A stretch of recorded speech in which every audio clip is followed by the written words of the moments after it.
అరే టైగర్, నువ్వు ఎంత లక్కీ ఫెలవురా. నీకు అదృష్టం ఏంట్రా, తేనె పట్టుకు తేనెటీగలు పెట్టినట్టు పట్టింది. సత్యమ్మ గారు ఎంత ప్రేమగా పంపించారా. ఈ దరిద్రుడు వస్తాడు, వచ్చేలోపు తినేయటం బెటర్. టైగర్ నువ్వు కరెక్ట్ టైంకి వస్తావు. ఎలా వస్తావురా? ఏం చేస్తున్నావు? ఏం లేదు, ఆ. ఇది ఈ డైనింగ్ టేబుల్ కొంచెం పెద్ద చేద్దామని. కొత్తగా పెద్ద చేసేదేంటి? ఈ గిన్నెలన్నీ ఏంటి? ఏం లేదు ఏం లేదు ఏం లేదు. సత్యమ్మ గారు బ్రహ్మచారిని ఒక్కడే ఉన్నారు కదా అని పూజ చేసుకుని పిండి వంటలు పంపించారు. ఒకడు తినేస్తావా?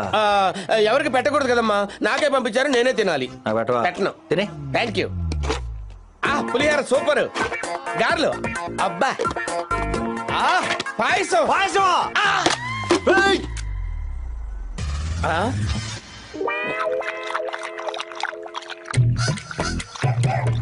నాకురా? అది నాకేసిందిగా. ఒరే, ఇప్పుడు నువ్వు ఏం చేస్తావో తెలీదు. నాకు అర్జెంట్ గా పాయసం కావాలి. అర్జెంట్ అంటే ఎలాగండి? ఎక్కడైనా అడుక్కొని తెమ్మంటారా లేదా కన్నం వేస్తామంటారా? నువ్వు సూపర్ టైగర్. ఇలాంటి ఐడియా ఎలా వస్తారో నీకు? ఏమో నాకే తెలియదు.